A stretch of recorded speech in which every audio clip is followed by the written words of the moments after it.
नमस्कार दोस्तों, क्या हाल चाल आप सभी के। मैं निखिल सोनी आप सभी का एक बार फिर हार्दिक स्वागत करता हूं आपके अपने YouTube चैनल MSP पे। तो कल तक हमने देखा था कुल अपने शायद नो टेंस का हमने हेल्पिंग वर्ब क्रिएट कर लिया था, और आज हम बात करने वाले थे प्रेजेंट परफेक्ट कंटिन्यूस की। तो चलो बिना देरी के हम स्टार्ट करते हैं। 10 प्रेजेंट परफेक्ट कंटिन्यूस टेंस। शायद हमने इसको एक बारी ब्रेक रखा था कि हम इसको बाद में पढ़ेंगे, और इसका समय अभी आ गया है, हम अभी इसी को पढ़ने वाले हैं। तो देखिए, हमें इसको पढ़ाने के लिए एक हिंदी का शब्द, एक हिंदी का वाक्य यूज़ करना चाहूँगा। मैं 1 घंटे से पढ़ा रहा हूँ। तो दोस्तों देखना, जब मैंने कहा जब हम इस टेंस को पढ़ते हैं प्रेजेंट परफेक्ट, तो आपको पता लगता है कि यहाँ पे एक टेंस तो है प्रेजेंट का परफेक्ट और दूसरा टेंस है प्रेजेंट कंटिन्यूअस। तो वहीं देखिए, इस एग्जांपल में देखिए, मैं पढ़ा रहा हूँ। एक बार आप जो मैंने अंडरलाइन किया है वो ही उतना पार्ट पढ़ना, मैं पढ़ा रहा हूँ। तो शायद आपकी कहानी समझ में आ रही है कि ये कौन सा टेंस है, प्रेजेंट कंटिन्यूअस। पर जब हमने इसमें समय भी ऐड कर दिया कि मैं कब से पढ़ा रहा हूँ, 1 घंटे से पढ़ा रहा हूँ। कब से पढ़ा रहा हूँ? 1 घंटे से। तो इसी बात को हम कहने के लिए हम कहते हैं ये क्या है, ये है अपना परफेक्ट, और ये जो बचा हुआ पार्ट था कंटिन्यूअस। अब देखना दोस्तों, मैं इसी कंसेप्ट को मैं आपको बताना चाहूँगा अब कहाँ, टाइम लाइन पे। क्योंकि देखो, मैं 2 बात लिखता हूँ कि एक था टाइम और दूसरा था टेंस। एक था टाइम, दूसरा था टेंस। तो इसको समझने के लिए मैंने आपको एक क्वेश्चन पहले भी शायद दिया होगा कि आखिर टाइम क्या होता है और टेंस क्या होता है। तो बात आती है कि टाइम क्या होता है और टेंस क्या होता है। तो दोस्तों देखिए, इसका मैं लिखने के लिए कहता हूँ स्टेट ऑफ चेंज। मैंने लिखा स्टेट ऑफ चेंज। शायद आपको ये डेफिनेशन समझ में नहीं आई होगी स्टेट ऑफ चेंज। इसको समझाने के लिए मैं आपको एग्जांपल देता हूँ कि आप एक कमरे में बंद हो, चारों तरफ से विंडोज़ जो गेट है क्लोज किए गए हैं, अंदर बढ़िया एसी लगी हुई है, बाहर से ना ही कोई सनलाइट आ रही है, ना ही कोई हमें समय का पता लग रहा है। बाहर से देखने पे मौसम का बिल्कुल भी अनुमान नहीं हो रहा। तो क्या अंदर बैठे बैठे को आपको समय का पता लगेगा? नहीं आपको सनलाइट दिख रही है, नहीं आपको बाहर का कोई वेदर दिख रहा है। अंदर मस्त एसी लगी है, बढ़िया वेंटिलेशन है, कोई दिक्कत नहीं है। तो क्या आपको समय का पता लगेगा? शायद आप कहना चाहते हो नहीं सर, जब हम सनलाइट को नहीं देख पाएंगे तो हमें समय का पता नहीं लगेगा। पर नहीं, आपको यहाँ समय का पता लगेगा। कैसे पता लगेगा?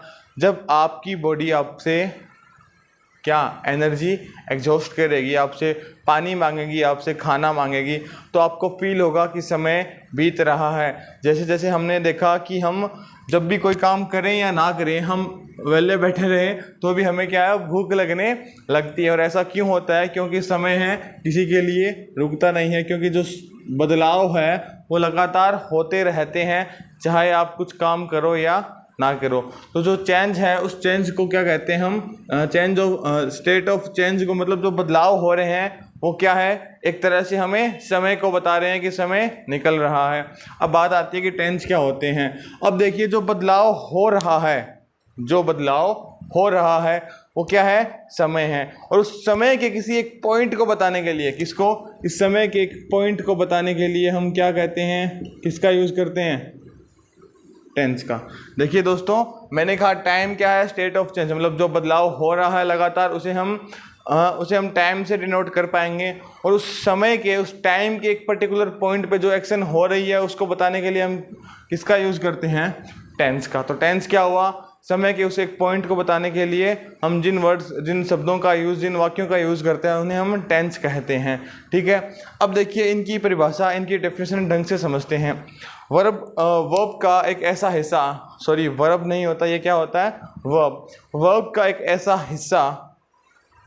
ऐसा हिस्सा इन सेंस वर्ब का एक ऐसा फॉर्मेट जो हमें एक्शन के बारे में जानकारी देता है। वर्ब का एक ऐसा हिस्सा जो हमें एक्शन मतलब जो भी काम हो रहा है उस काम के बारे में हमें जानकारी देता है, और वो जानकारी समय के किस पर्टिकुलर हिस्से पे हो रही है, समय के किस पर्टिकुलर हिस्से पे, मतलब जो एक्शन हम कर रहे हैं वो कौन से समय पे हो रहा है, समय के किस पॉइंट पे हो रहा है, उस पॉइंट को बताने के लिए हम जब वर्ब का कुछ अलग अलग फॉर्मेट्स यूज़ करते हैं उसी से हमें पता लगता है कि हम यहाँ पे टेंस का यूज़ कर रहे हैं। अब देखिए दोस्तों, मैं आपको ये सारी बातें एक टाइम लाइन पे समझाना चाहूँगा कि ये सब कुछ कैसे वर्क करता है। कौन सा टेंस? Perfect continuous. इसलिए मैंने इसको आखिर में छोड़ा था। ये मैंने एक टाइम लाइन ड्रॉ की। कौन सी टाइम लाइन? जिस पे हम क्या करेंगे, इस बारी टाइम को डिनोट करेंगे। क्या मैं कह सकता हूँ अभी के लिए 7 बजे हैं, 7 PM, और उससे पहले मैं कहूँ 1 घंटे पहले क्या समय था, 6 PM। क्या ये एक पॉइंट है समय का? मैंने कहा ये जो लाइन मैंने ड्रॉ की ये क्या है, टाइम लाइन है। इस पे हम टाइम को डिनोट करने वाले हैं। और इस पॉइंट को जब मैंने बताने की कोशिश की तो क्या ये टेंस का हिस्सा हुआ? Very good. और इस पॉइंट को बताने की कोशिश की तो ये भी टेंस का हिस्सा हुआ। और जब मैं इस एक्शन की बात कर रहा हूँ, कि ये जो हिस्सा है समय का, इस हिस्से को मैं कहना चाहूँ तो ये क्या है, परफेक्ट। कि ये जो हिस्सा है पिछले 1 घंटे का, जो 6 से लेकर 7 बजे तक की बात थी, मैंने 1 घंटे से पढ़ा रहा हूँ, तो ये 1 घंटा, इस घंटे को मैंने कहा परफेक्ट। शायद आपको परफेक्ट के कुछ मीनिंग तैयार कर पाएंगे। देखिए दोस्तों, आप मेरे साथ साथ, मैं परफेक्ट के 3 मीनिंग तैयार करूँगा और विद एग्जाम्पल आपको अच्छे से समझाऊँगा। अब होता क्या है, जब आप क्या करते हो, यार गर्मी बहुत हो रखी है यार आज। जब आप क्या करते हो, अपने शीशे के सामने खड़े होते हैं और अपने जुल्फ़ों को संवारते हो, कहाँ जाने के लिए, जहाँ भी जाने के लिए आप क्या करते हो, शीशे के सामने खड़े हुए, सजना है मुझे, सजना के लिए सजना है मुझे। रुको रुको रुको, बहुत भयंकर हो रहे हो। तो कहानी को समझिए। आपने शीशे के सामने खड़े हुए और आपने अपनी जुल्फ़ों को अच्छे से संवारा, और आप मेरे को ये बताइए कि आप उस शीशे के आगे से कब हटोगे। शायद आपको समझ में आ रही है बातें। शीशे के आगे से कब हटोगे, उस मिरर के आगे से आप कब हटना चाहोगे, जब आप, पहला मैंने मीनिंग तैयार किया कि काम क्या हो जाए, कंप्लीट। मतलब जो आपका काम है बाल संवारने का, वो परफेक्ट मतलब कंप्लीट हो जाए। वो काम अगर पूरा हो गया है तभी तो आप हटोगे ना। उस शीशे के आगे से उस मिरर के आगे से हटने का एक ही मतलब हुआ कि अब आपको ज़्यादा हाथ लगाने की ज़रूरत नहीं है। जितना हाथ लगा के अपने को सेट करना था उतने हमने सेट कर लिए हैं बाल। ठीक है दोस्तों, तो बात हुई कि पहला पॉइंट मैंने निकाला कि परफेक्ट वो होता है जो काम कंप्लीट हो जाए। ठीक है, तभी आप कहते हो ना कि नाउ इट्स परफेक्ट। जो आपको दिख रहा है वो क्या है, परफेक्ट है, कि आपने वो काम कंप्लीट किया, तभी आपके मुंह से निकलेगा ना परफेक्ट। इसी के लिए मैं एक और एग्जांपल दे रहा हूँ।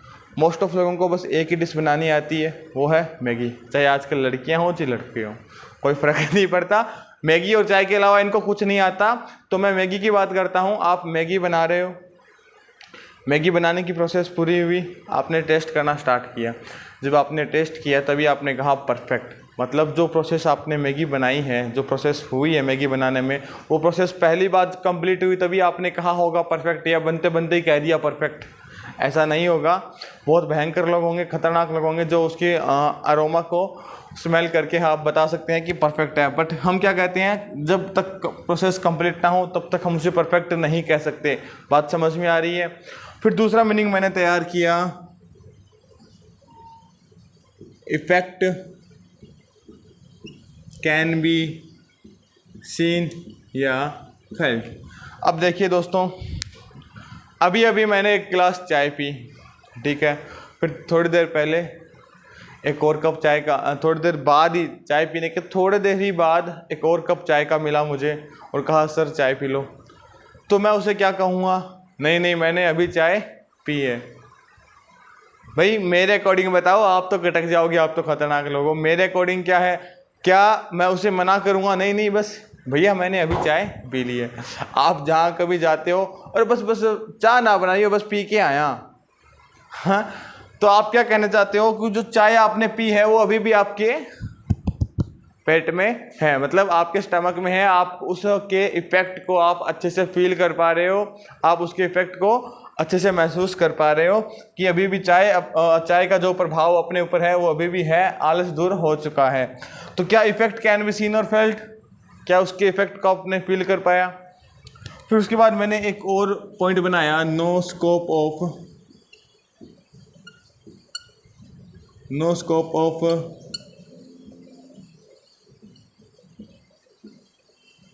मैंने लिखा नो स्कोप ऑफ इम्प्रूवमेंट, मतलब वहाँ पे अब इम्प्रूवमेंट की ज़रूरत नहीं है और ना ही आप इम्प्रूवमेंट कर पाते हैं। मैंने इसकी दो मीनिंग निकाले हैं। नो स्कोप ऑफ इम्प्रूवमेंट के दो मीनिंग है, ना ही आपको इम्प्रूवमेंट की ज़रूरत है, ना ही आप इम्प्रूवमेंट करना चाहते और ना ही आप कर पाएंगे। कैसे? आपने कब कहा उस मैगी को परफेक्ट? जब आपने उसको टेस्ट किया, मतलब वो क्या है, सबसे बेस्ट इंटेंस कि अभी क्या है, अभी के लिए वो मैगी क्या है, बहुत सही है। उसके बाद हम बात करेंगे कि जब आप मिरर के आगे से हटे, कब हटे, काम कंप्लीट हुआ, और क्या अब उस पर फिर से हाथ लगाने की ज़रूरत है? नहीं, वो अभी परफेक्ट हो चुका है, अब वहाँ पे इम्प्रूवमेंट की ज़रूरत नहीं है। पहली बात तो हमें ज़रूरत नहीं है। दूसरी बात मैंने कही, आप कर भी नहीं सकते इन सेंस कि जो चाय मैंने पी है, क्या उस प्रोसेस में हम इम्प्रूवमेंट कर सकते हैं? नहीं सर, चाय पीने के प्रोसेस पूरा हो गया, आप उस प्रोसेस पे इम्प्रूवमेंट नहीं कर सकते। मैगी बनाई थी हमने, वो प्रोसेस थी, पानी को उबाला, उसमें नमक डाला, थोड़ा और मसाला जो भी आप डालते हो वो डाल के आपने उसको उबाला और 5 मिनट में मैगी तैयार। क्या उस प्रोसेस को बदल सकते हो? आप भले ही स्वादानुसार उस पर नमक और लगा सकते हो, पर उस बनाई हुई प्रोसेस को क्या आप इम्प्रूवमेंट कर सकते हो? नहीं। ठीक है, कहानी आपके समझ में आ रही है। परफेक्ट की हमने कितने मीनिंग निकाले? 3। मतलब इस हिस्से का काम कंप्लीट हो गया, 1 घंटे से मैं पढ़ा रहा हूँ, पिछले 1 घंटे का काम कंप्लीट हो गया और इफेक्ट अभी भी फील हो रहा है, पसीने पसीने हो रखे हैं। कहानी समझ में आई। उसके बाद बात आ रही है कौन सी, कि 1 घंटे से पढ़ा रहा हूँ, 1 घंटे से पढ़ा रहा हूँ, मतलब इस पॉइंट पे अगर हम देखें तो इस पॉइंट का काम क्या है, अभी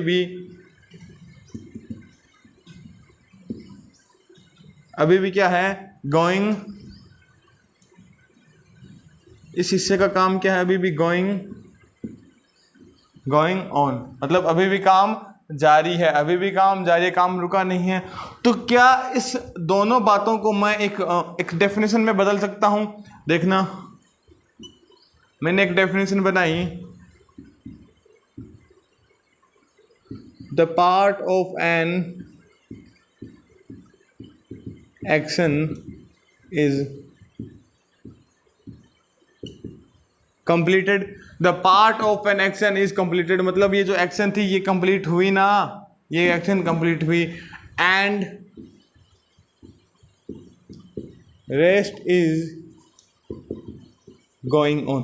और जो बची हुई पार्ट है, जो बचा हुआ पार्ट था, वो क्या था, ये अभी भी गोइंग ऑन का मतलब चल रहा है, मतलब गोइंग ऑन का मतलब है चल रहा है। तो कुछ हिस्सा तो हमने कंप्लीट कर लिया और कुछ हिस्सा अभी भी गोइंग ऑन है, कुछ हिस्सा अभी भी चल रहा है। तो इस तरह के टेंस को हम कहते हैं परफेक्ट कंटिन्यूअस। बात समझ में आई? एक बार आप पॉज करके लिख सकते हो, मैं थोड़ा सा पानी पी लेता हूँ आपके लिए। कहानी बड़ी खूबसूरत होने वाली है दोस्तों, आप बने रहिए। अगर आपको ऐसा लग रहा है कि हम बहुत ही बेसिक बातें बता रहे हैं और ये आपको आती है, फिर भी आप एक बार ज़रूर देखिए ताकि कंसेप्ट क्लियर हो जाए। और मैं आपको वादा करता हूँ कि इतना ऊपर तक आपको ले जाएंगे कि आपको पता ही नहीं लगेगा कि कब हम चलते चलते दौड़ना सीख गए। ठीक है, अगर आप यूं ही दौड़ने चलोगे तो ज़रूर गिरोगे। और एक अच्छे टीचर की खास बात होती है कि वो आपको पहले चलना सिखाता है और फिर धीरे धीरे आपको दौड़ने में आपकी मदद करता है। तो हम अभी बहुत बेसिक बातें कर रहे हैं। शायद आपको मैंने परफेक्ट कंटिन्यूअस की डेफिनेशन समझाई और पूरे टाइम लाइन पे बहुत अच्छे से समझाई। परफेक्ट के मैंने 3 मीनिंग क्रिएट किए। पहला, एक्शन कंप्लीट हुआ। दूसरा, नो स्कोप ऑफ इम्प्रूवमेंट, या फिर कह सकते हो इफेक्ट कैन बी सीन और फेल्ट। और क्या था लास्ट वाला? Yes, no scope of improvement. 3 point हमने क्रिएट किए। अब बात करते हैं हम परफेक्ट कंटिन्यूस में कि आखिर हेल्पिंग वर्ब कैसे यूज़ करने वाले हैं। एक बारी मैं आपको हेल्पिंग वर्ब से पहले एक बार फिर से वो सेंटेंस लिखता हूँ जहाँ हमें कन्फ्यूज़न होती है। मैं 1 घंटे से पढ़ा रहा हूँ। एक बारी मैं आपको हेल्पिंग वर्ब बाद में बताऊँगा। पहले हमने सीखा कि 1 घंटे से मतलब हमें कुछ काम कंप्लीट मिलेगा, कुछ काम कंटिन्यू मिलेगा, मतलब अभी भी हो रहा होगा। पर घूम फिर के बात आती है कि इससे का हम क्या करें। सबसे बड़ी समस्या इससे की आती है। इससे को समझने के लिए हम किन का यूज़ करते हैं, सिंस या फोर का। किन का, सिंस या फोर का। मतलब जब हमें समय के साथ हम लगाते हैं से, मैं 2 घंटे से पढ़ा रहा हूँ, मैं 2015 से पढ़ा रहा हूँ, पिछले 3 दिनों से मैं पढ़ा रहा हूँ। ये जो से है ना, इस से को बताने के लिए हम यूज़ करते हैं इंग्लिश में सिंस और फोर का। यहाँ बात समझ में आई। और इसी सिंस और फोर को बताने के लिए हम 3 तरह से इसको बताते हैं। पहला हमें कोई वर्ड के थ्रू बताते हैं, दूसरा हमें क्या मिलता है, कोई भी फ्रेज, और तीसरा हमें कोई भी सेंटेंस। कितने तरह से हम सिंस और फोर को बताएंगे, या तो हमें कोई वर्ड मिलेगा, या कोई फ्रेज मिलेगा, या हमें कोई सेंटेंस मिलेगा सिंस और फोर के साथ। तो यहाँ तक बात क्लियर है। अब हम देखते हैं क्या यूज ऑफ सिंस और फोर। और use of since and four पे मैंने एक बहुत अच्छे से 2 वीडियोस बनाई है, अगर आप चाहते हो तो उनको भी देख सकते हो। और मैं अभी भी क्लियर करके चलूँगा, वो कोई बात नहीं है। अगर आप उस प्रैक्टिस सेट को देखना चाहते हो, आप वहाँ देख सकते हो। एक बार मैं इसको रफ कर देता हूँ, मेरे को थोड़ी जगह चाहिएगी। यहाँ बात समझ में आई कि मैंने कहा कि 1 घंटे अपना क्या हुआ, परफेक्ट काम, और जो मैं पढ़ा रहा हूँ कंटिन्यू है, तो अपना परफेक्ट कंटिन्यू हुआ। पर इस से को बताने के लिए हम इंग्लिश में यूज़ करते हैं सिंस और फोर। और ये बड़ी समस्या करते हैं आपको कि कहाँ सिंस का यूज़ आना चाहिए, कहाँ फोर का यूज़ आना चाहिए। इसको समझाने के लिए मैं एक बारी फिर आपके लिए कुछ पॉइंट्स तैयार करता हूँ। आप तसल्ली से देखना, मेरे साथ बने रह के। हेडिंग मैंने डाली uses of since and four. क्या हेडिंग डाली मैंने, uses of since and four. सबसे पहले बात करेंगे हम किसकी,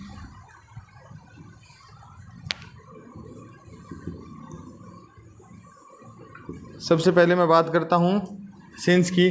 सिंस को बताने के लिए मैंने कहा हमें क्या मिलेगा, पॉइंट ऑफ टाइम।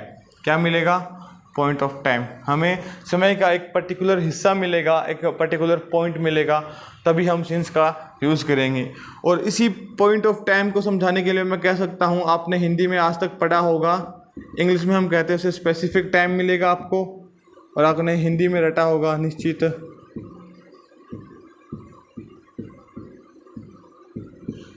मेरा हिंदी बताने का कोई मकसद नहीं है, मैंने आपको इंग्लिश सिखानी है। इंग्लिश में हम उसे क्या बोलते हैं, स्पेसिफिक टाइम।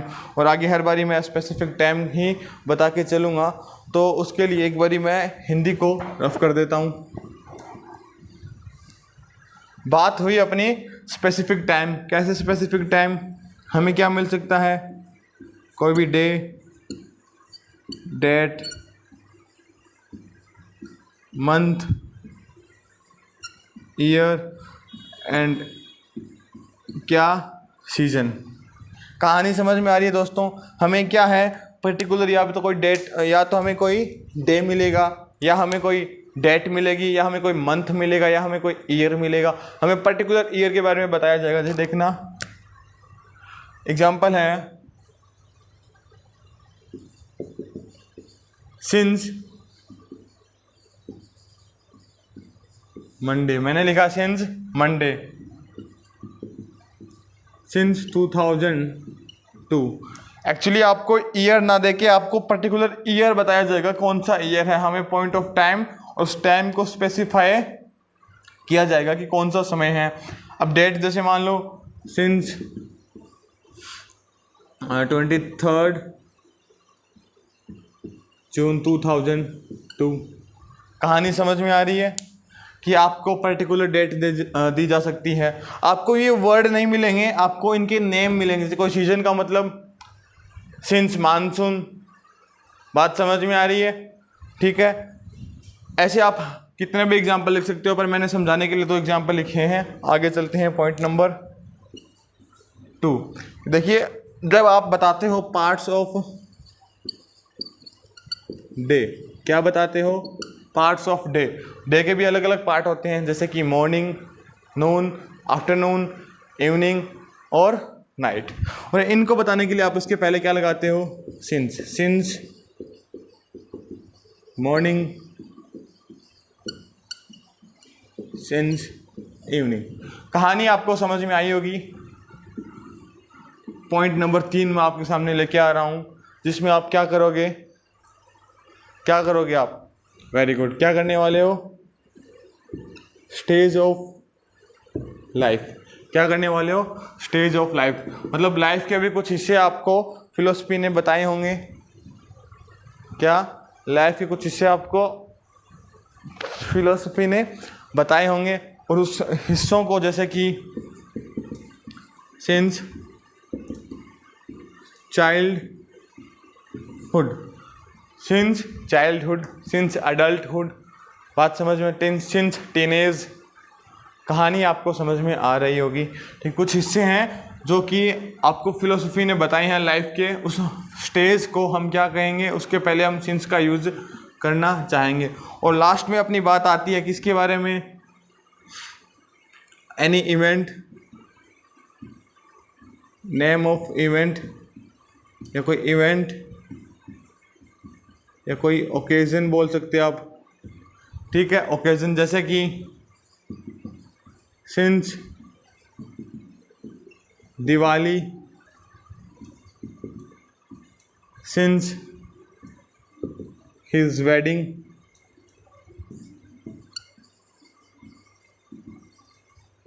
कहानी समझ में आ रही है आपको? सिंस का यूज कहाँ मैंने बताया आपको? सबसे पहले पॉइंट ऑफ टाइम दिया जाएगा। एक लंबा सारा टाइम नहीं दे के एक पॉइंट ऑफ टाइम ही दिया जाएगा। जैसे कि आपको कोई डे दे देगा, जैसे Monday, Sunday, Tuesday, Wednesday, Thursday, Friday, Saturday. कोई भी डेट दे सकता है, कोई भी मंथ, जैसे कि अक्टूबर, सितंबर। ठीक है, जैसे ईयर मतलब 2002, जैसे मैंने लिखा सिंस 2002। सीजन मतलब सिंस मानसून। अब देखो पार्ट्स ऑफ डे, जैसे कि सिंस मॉर्निंग, सिंस इवनिंग। फिर मैंने बात की stage of life, since childhood, since event, since childhood, since adulthood. फिर बात आई अपनी नेम ऑफ इवेंट, कि हम कोई भी इवेंट या किसी भी ओकेजन के पहले हम सिंस का यूज़ करेंगे। एक बार आप सिंस के यूज़ को लिखो, फिर आगे चलते हैं।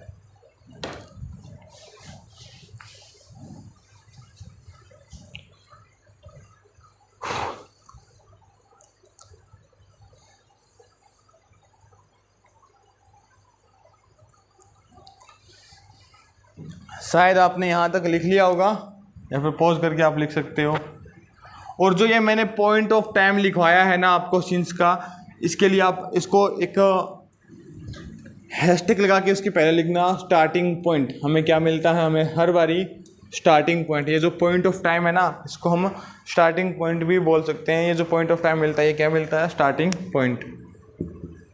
अब हम बात करने वाले हैं किसके बारे में? 4 के बारे में। 4 क्या है देखना। इसको बताने के लिए मैं कहूँगा आपको क्या मिलने वाला है? पीरियड ऑफ, जहाँ मैंने सिंस के लिए यूज़ किया था पॉइंट ऑफ टाइम, वहीं मैंने अभी क्या यूज़ किया है? Period of time. Period of time मतलब एक ऐसा समय मिलेगा जो क्या है? एक ड्यूरेशन है, एक लंबा सा समय है। जैसे 2 साल, पिछले 2 साल, 3 दिन। बात समझ में आ रही है आपके? आपको कोई स्पेसिफिक डेट या डे नहीं मिलने वाला। इस बारी क्या मिलने वाला है? Period of time. 2-3 दिनों को हमने ग्रुप बना के डाल दिया। जैसे कि देखो, सबसे पहले हम बात करने वाले हैं, सबसे पहले मैंने लिखा, यहाँ आपको मिलेगा इनडेफिनिट टाइम। इनडेफिनिट टाइम कैसे? मैंने मेरे दोस्त को कहा कि कल हम मिलते हैं। ठीक है, 5 बजे हमारे मिलना तय हुआ। मैं पहुंचा 6 बजे, 1 ही घंटा लेट हुआ था।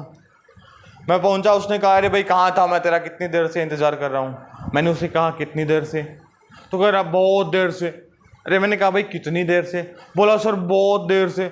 मैं कहूँ नॉनसेंस बातें कर रहा है। मैं पूछ रहा हूँ कितनी देर से बोल रहा है, बहुत देर से। उस बहुत देर को हम इंग्लिश में कैसे लिखते हैं? a long time। ठीक है, क्या लिखते हैं? A long time. अब ये जो ए लॉन्ग टाइम इसके पहले क्या आने वाला है? फॉर, कि हमें पता नहीं है भाई ये बहुत सारा समय कितना है, नहीं पता। तो उस टाइम को जो अपने पास स्पेसिफाई नहीं किया गया है, हमें एक पीरियड ऑफ टाइम दिया गया है, उसके पहले हम क्या लगाएंगे? सिंस। नहीं भैया, फॉर। क्या लगाएंगे? फॉर। फिर बात आती है क्या? फिर बात आती है अपनी न्यूमेरल। मैंने लिखा न्यूमेरल। क्या आपको पता है न्यूमेरल क्या होते हैं? अंकों को शब्दों में लिखना, वर्ड्स में लिखना ही क्या होता है? न्यूमेरल। अब आपको न्यूमेरल के साथ कोई भी टाइम वर्ड मिल सकता है, जैसे कि 2 days। क्या? 2 दिन। उसके पहले आप क्या लगाओगे? 4 2 days। 4 3 years। कहानी समझ में आ रही है आपके? कि आपको न्यूमेरल वर्ड मिलेंगे न्यूमेरल के साथ। जैसे मान लो मैंने 2 को मैंने ऐसे वर्ड में लिखा, 3 को भी वर्ड्स में लिखा, तो उसके साथ कुछ टाइम वर्ड आया, उसके पहले आप क्या लगाना चाहोगे? 4। बात आती है पॉइंट नंबर 3 की। यहाँ पे क्या होगा आपको? कैलकुलेटेड। क्या मिलने वाला है? Calculated time. कैलकुलेटेड टाइम कैसे? जैसे मान लो आपको दिया मिला डिकेड। क्या मिला? डिकेड। तो डिकेड से पहले क्या आएगा? 4 डिकेड। आपको दिया मिला कोई सेंचुरी। सेंचुरी क्या होता है? 100 सालों से मिलके बनती है सेंचुरी। डिकेड होता है 10 सालों से मिलके बनता है। अब 10 साल क्या है? एक पीरियड ऑफ टाइम हो गया, कैलकुलेटेड टाइम हो गया। 10 सालों को मैंने कैलकुलेट किया तो हमने बोला उसको डिकेड, तो मैंने यूज़ किया 4। लिखा मिला सेंचुरी 100 सालों से मिलके बनती है, एक शताब्दी, तो उसके लिए मैंने यूज़ किया फिर से 4। और इन कैटेगरी को मैंने कहा है, क्या कहा है? इन कैटेगरी को मैंने कहा है calculated time.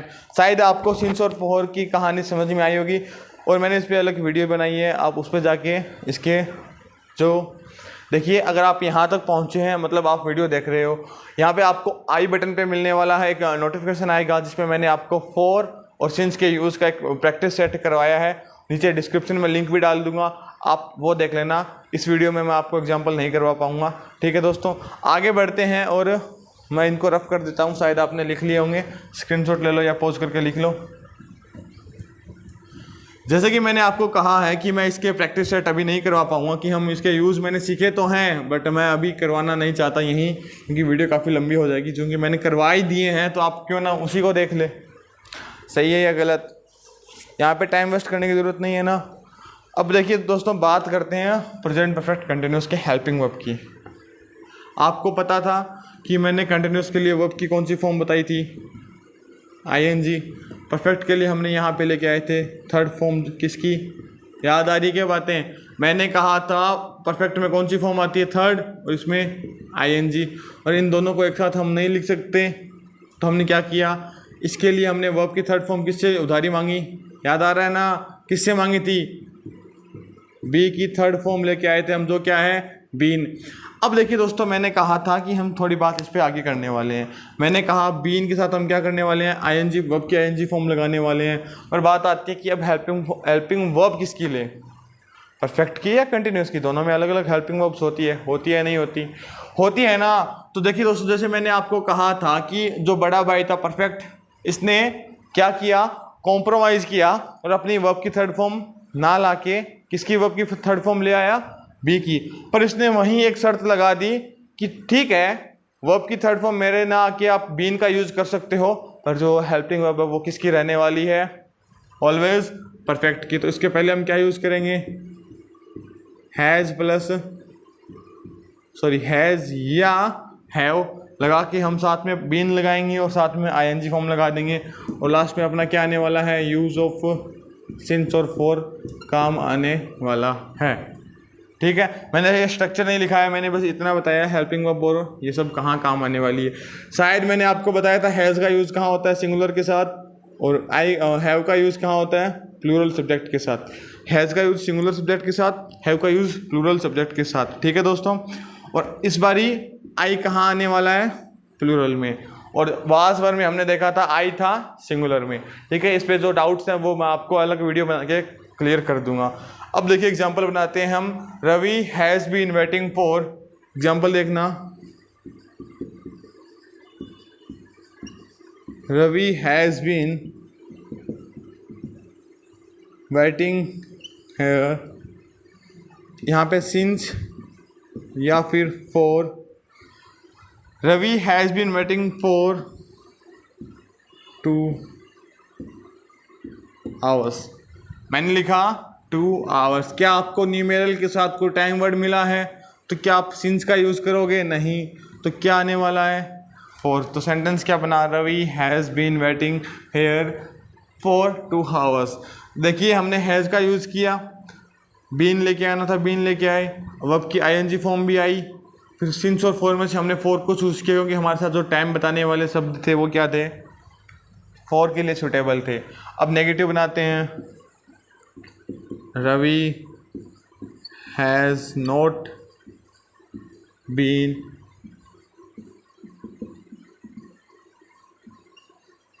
Waiting here for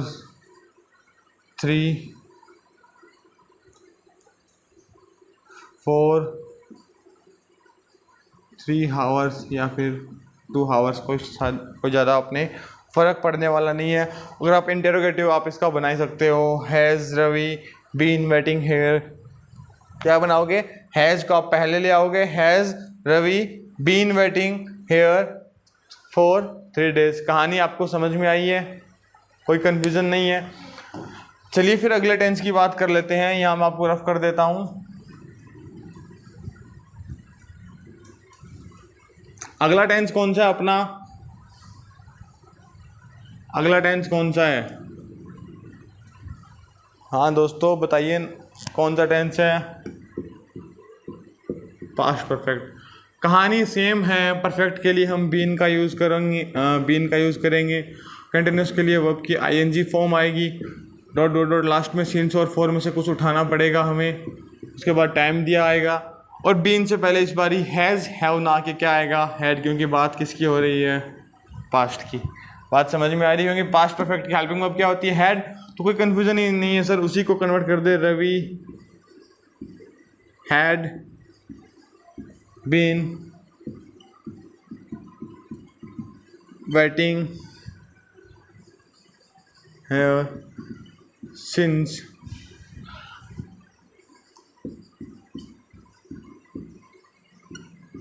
last Sunday. क्या है, जो रवि है लास्ट संडे से वेट कर रहा था। बात समझ में आई है क्या आपके, या कोई कन्फ्यूज़न है, कोई कन्फ्यूज़न नहीं है। आप इसको नेगेटिव भी बना सकते हैं और इंटेरोगेटिव भी बना सकते हैं, उस पर हम अभी टाइम जाया नहीं करेंगे। ठीक है दोस्तों, अगले वाले एक और टेंस की बात कर लेते हैं जल्दी से। एक और टेंस है, वो कौन सा है, शायद आपको याद आ रहा है, कौन सा रह गया था, फ्यूचर परफेक्ट कंटिन्यूस। और आपको पता ही है कि इन दोनों के लिए सेम बात रहने वाली है। फ्यूचर परफेक्ट के लिए आप क्या यूज़ करते थे, विल या सेल, और इनके साथ क्या आता था, हैव। कहीं कन्फ्यूज़न नहीं है, आप इसके लिए क्या यूज़ करोगे, विल या shall plus have plus been plus verb की आईएनजी फॉर्म प्लस सिंस या फॉर। कुछ गड़बड़ हुई, शायद आपको अब याद आ रहा है कुछ पहले का पढ़ा हुआ, और वो पढ़ा हुआ क्या है कि हम फ्यूचर में क्या यूज़ नहीं करते, सिंस का यूज़ नहीं करते, और इसकी जगह हम क्या लेके आते हैं, फ्रॉम। और इस कहानी को मैं आपको बहुत तसल्ली से समझाऊंगा, क्यों, क्या कहानी क्या है कि फ्यूचर में हम सिंस का यूज़ क्यों नहीं करते, पास्ट में हमने सिंस का यूज़ किया, प्रेजेंट में हमने सिंस का यूज़ किया, क्या बताने के लिए, स्पेसिफिक टाइम बताने के लिए। ठीक है, और अब फ्यूचर में क्या होने वाला है, उसी सिंस को हटा के हम किसका यूज़ करेंगे, फ्रॉम का। देखिए आपको एग्जाम्पल बता रहा हूँ एक मैं, Kiran will have been living in Austria, क्या लिखा मैंने, Karan will have been living in Austria since 2030। देखिए दोस्तों, कहानी में कहाँ गड़बड़ हुई, क्या आप पता कर पा रहे हो? Kiran will have been living in Austria, Australia नहीं है सर, ये ऑस्ट्रिया है। अब आपको पता लगा कि सर इसमें जो सिंस के बाद टाइम मिलता है, स्पेसिफिक तो टाइम है पर समय किसका नहीं है, पास्ट का और प्रेजेंट का नहीं है, किसका समय है, फ्यूचर का। तो आप इसको काट के क्या यूज़ करोगे, फ्रॉम। कहानी आपको समझ में आई होगी। करण जो किरण है वो 2030 से कहाँ रह रही होगी, ऑस्ट्रिया में। यहाँ तक आपको कहानी समझ में आई होगी। और यहाँ तक आज हम करने वाले हैं बस इतनी ही बात कि हमने तीनों टेंस कवर कर लिए बचे हुए, प्रेजेंट परफेक्ट कंटिन्यूअस को, पास्ट परफेक्ट कंटिन्यूअस को, फ्यूचर परफेक्ट कंटिन्यूअस को। और जो बात मैंने कही है कि जो use of since and for है, उसके मैंने मेथड तो यहाँ से कंसेप्ट तो मैंने यहाँ क्लियर कर दिया है। और मैंने कहा था उसकी वीडियो आपको आई बटन पे मिल जाएगी, नीचे डिस्क्रिप्शन में उसकी लिंक होगी, किनकी, उनके प्रैक्टिस सेट की। और आज तक के लिए इतना काफ़ी है। कल आप यहाँ अगर आएँ 7:30 बजे, अपनी क्लासेस हर शाम 7:30 बजे अपनी क्लासेस आती है और आप उसको देखने के लिए अपना नोटिफिकेशन ऑन कर सकते हैं। और जब कल आप उन वीडियोस को देखें तो पहले वाली वीडियोस को प्लीज़ यहाँ तक आप पढ़ के आना, ताकि आज से हम आगे अपने लेवल को अप कर सकें। यहाँ तक अपना बेसिक टेंस कंप्लीट हो गया है, जो मेकिंग ऑफ हेल्पिंग वर्ब्स थी वो हमने कंप्लीट कर ली। और साथ साथ हमने विल सेल का यूज़ भी देख लिया, सिंस फॉर का यूज़ भी देख लिया। अब कहानी हम बढ़ चढ़ के बात करने वाले हैं। यहाँ तक के लिए आप सभी का बहुत बहुत धन्यवाद। Keep supporting, keep liking, keep commenting, keep subscribing. धन्यवाद दोस्तों।